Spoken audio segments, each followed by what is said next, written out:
Welcome back, friends. Well, today is Friday. What is it, June 6th? Still no passport. I've decided that I'm going to have to take some kind of action.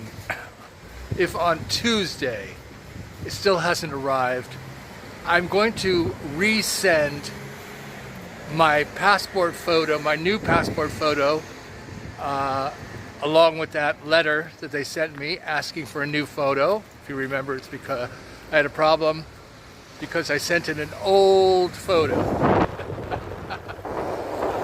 a new passport, the photo has to be recent. I was in such a rush to get to the appointment that I used a photo, the exact same photo that was on that I used for my passport that was 5 years old, the one that I lost. A big mess. So I'm going to resend them a new passport photo along with the letter that they sent me requesting it, and a little post-it note saying, a friendly post-it note saying, second request, haven't received any updates in over a month, which is true. I keep checking the U.S. State Department website, and there's no evidence that they've ever received it. They said not found, not found, not found every single day. So, I'm going to take matters in my own hand as best as possible. I know I sound like a broken record, but I really, really, really want to get on a plane and go back to Brazil. I live in Brazil, my home is in Brazil, my life is in Brazil, and that's where I want to be. And I love San Francisco, I enjoy being here, but I've gotten everything I need out of this visit to California, and I am so ready to go back. It's hell. waiting, being in limbo. I know, it's all my fault. I'm being punished. By whom, I don't know, but never lose your passport, and I'm promising myself I will never, ever allow my passport to slip out of my hands again. You know what I really notice after being gone for 3 years, becoming a permanent resident of Brazil, what I really noticed coming back, especially this time, is how expensive everything is in the United States. Oh my God, the cost of living here is just outrageous. Everything is high. Food, anything I could think of that I need or want. That's another reason I want to get back to Brazil, where the cost of living is so much lower. And, well, I just gotta hang in there and keep waiting. It's gotta arrive sometime, doesn't it? You know, one of the ways that I keep myself sane while I'm waiting for my new passport to arrive so I can return to Brazil is by planting a lot of flowers and plants in this garden.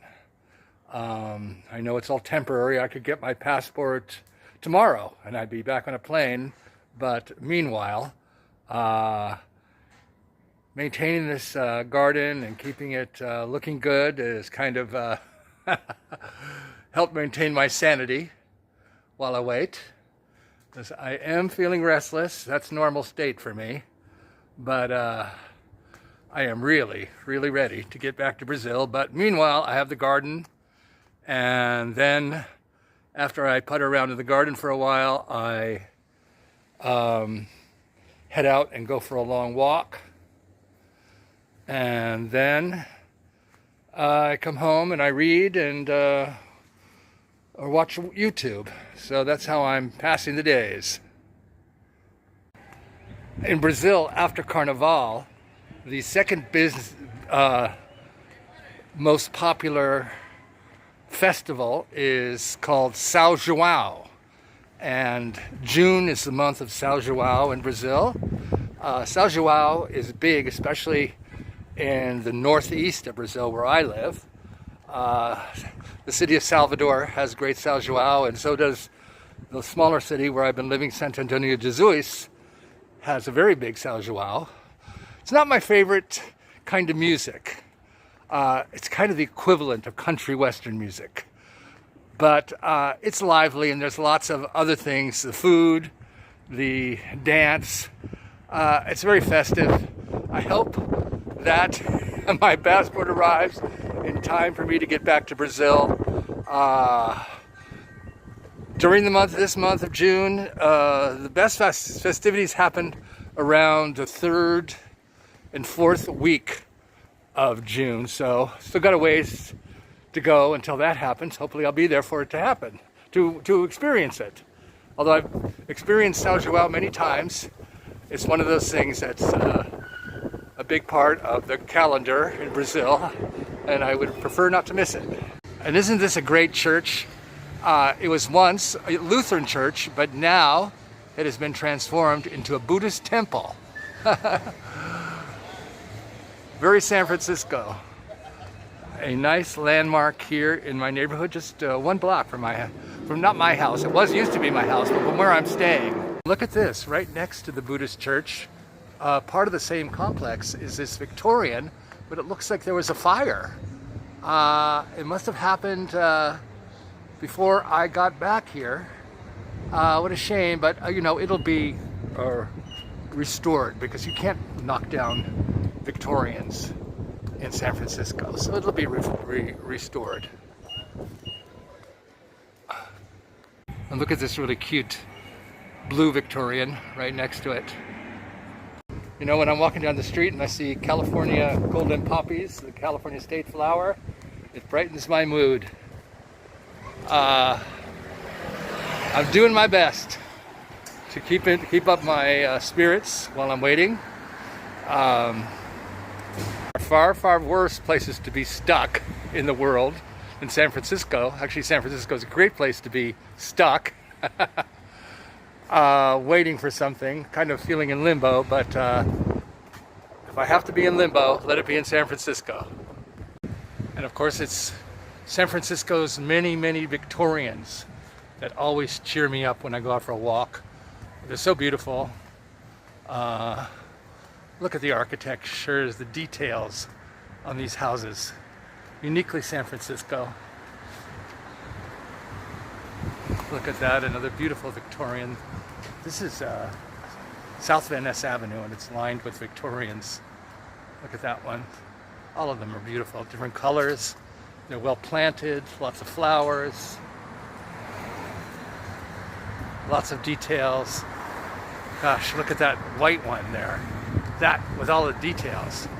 And look at that. What is that called? A widow's lookout? I don't know what it's called, but that is a beautiful one. All of the houses on this street. This is a very busy street, but still, it's lined with 19th century Victorians, all worth several $1 million, I'm quite sure. San Francisco does not claim to be an affordable city, but look at this, the beauty. I mean, they're not ugly 2-story stucco apartment buildings. Nope. This city is full of 19th century Victorians, and I've lived in, well, you know, where I'm staying is a 19th century Victorian. And I've lived in quite a few of them in San Francisco. They're not very affordable, even the rents are really high. But I'm fortunate that my best friend, my dear friend Mark, back in 1989, bought a Victorian in this neighborhood when the housing prices were still affordable. And now, what has it been? 35 years later, he was very lucky to have done that, because his home is worth a fortune now. And now we're passing a Mexican restaurant called San Jalisco with a goat in front. I guess they serve birria, goat. Not something I would eat as a vegetarian, but it's a very Mexican dish. Do I ever think of moving to Mexico? Well, yes, I do. Mexico was and is my first love. I lived in Mexico in the 90s. I speak Spanish fluently. I love Mexico. But sadly, unlike when I lived there in the 90s, Mexico's really made it difficult to become a permanent resident. They require an income like it's approaching $4,000 a month. No way I could prove that I make $4,000 a month. My dear friend Mark, who I'm staying in his house right now, he does have permanent residency in Mexico. He owns a condo in Puerto Vallarta. I would never choose to live in Puerto Vallarta, but God, I would love, I love almost all of Mexico. Mexico City, I used to live in the state of Veracruz. I love Oaxaca. And lo que sea. But, you used to be able to, for the longest time, go to Mexico. You would automatically get a 6-month tourist visa. Then you just came back for a day or an hour, walk across the border, walk back, and get another 6-month tourist visa, and just keep doing that indefinitely for years and years and years. And I did that for a while, and then I did become a legal. I got a work visa. My boss, the owner of the English school where I was the director, got me a work visa, so I didn't need to go up through the border and cross over every 6 months anymore. But now it's difficult. They even cracked down on this getting a 6-month tourist visa. There was a couple years there where there was no guarantee how much time you were going to get. They'd ask you how long you were going to be there, and they just give you the 10 days or the amount of time that you had a hotel reservation for. I keep hearing that they've eased up on that and they've gone back to the old way of just automatically stamping 6 months for a tourist visa, but there's no guarantee. It depends on what airport you fly in and on the passport agent who stamps your passport. So it's not a guaranteed thing, so it's not so easy to just up and move to Mexico and live there indefinitely for years and years of time on a tourist visa, sadly. Whereas in Brazil, I have a permanent residency visa, good for life, and so Brazil is the logical place to go. I also have a good support system there, and the cost of living is low. But if for some reason, I think you can stay out of Brazil as a permanent resident for 2 years without jeopardizing your residency. And I'm only going to be out for, depending on when I get my new passport, 2 or 3 months. So I'm not worried about that. But in the back of my mind, if I ever were to lose my Brazilian permanent residency, I think I would move to, I've mentioned it before, I've been researching living in Cambodia. Cambodia is a country where it's easy to get a long-term residency visa. You don't have to jump through hoops.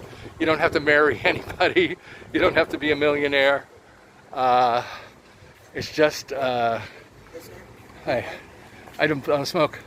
It's just a few $100s every year for a residency visa and no onerous paperwork or anything like that. So I've always found the building across the street to be very interesting. It's the Mission District Police Station. It's boarded up now. It's locked, but look at it. It looks like it's straight out of the 1920s or the 1930s.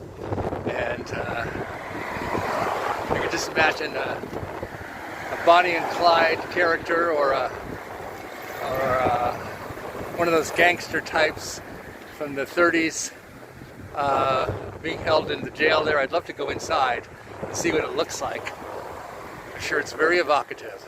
Al Capone. Al Capone, that's the name I was trying to conjure up in my brain. This is where I'm walking to, right across the street, Gus's Community Market. Really nice grocery store. I remember I used to come here with my food stamps. I'm a low-income senior, and when I had that brief anxiety attack, it was about a week ago, and I was thinking of just staying here in San Francisco I started to make the effort of applying for Medi-Cal and food stamps, but I quickly abandoned that idea because I decided I'm not going to be returned. I will not become a California resident again, and I don't need those things, nor would they be useful in Brazil. So I desisted. Is that English? I desisted. I sometimes sprinkle a little Spanish and Portuguese into my English. Desist.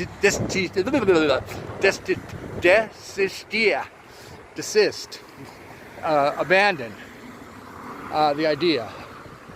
But I'm going to go to Gus's Market and with my own money right now and pick up some produce. People complain about the high taxes in California, state taxes, but California is a very generous state. If you need help in the form of food stamps or health insurance, San Francisco is very good about making it easy to apply for. You don't have to jump through a lot of hoops. Just got to prove your income. You know, as much as the Trump regime would like to take all of those benefits away, California fights tooth and nail to keep them. I think I'm going to get some delicious salad to go.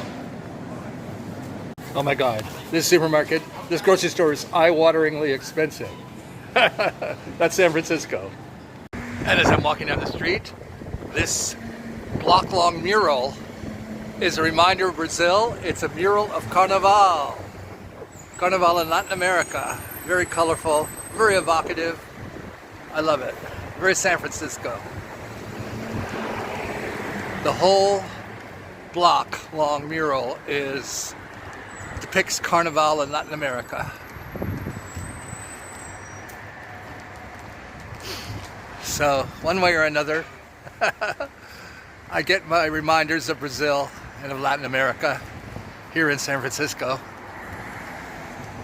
I don't know why I'm so drawn to Latin America. I must have been Latin American in a previous life. But my focus has for decades now been on Latin America. I've been to almost every Spanish-speaking country in Latin America with one exception, Costa Rica. And I'll get there one day. Aha! One of my favorite streets in my neighborhood, Shotwell Street. Look at this charming outdoor cafe. All of these plants and trees. I love this street. It even smells good.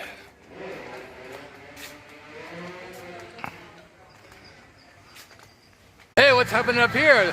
There's always something happening in San Francisco. Let's go check it out.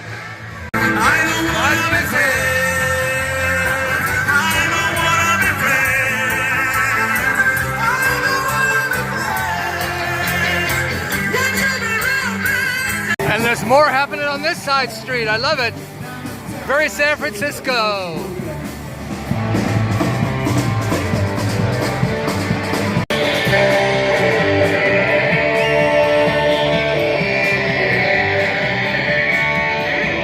Oh, very interesting. There's always something interesting when you go out for a walk in San Francisco.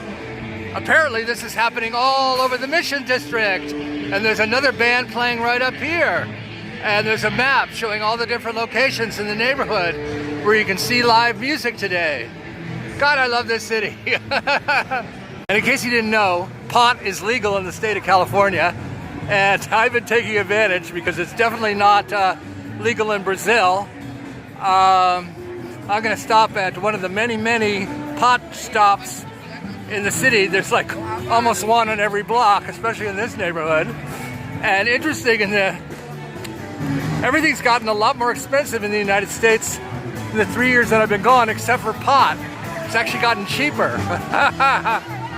More live music.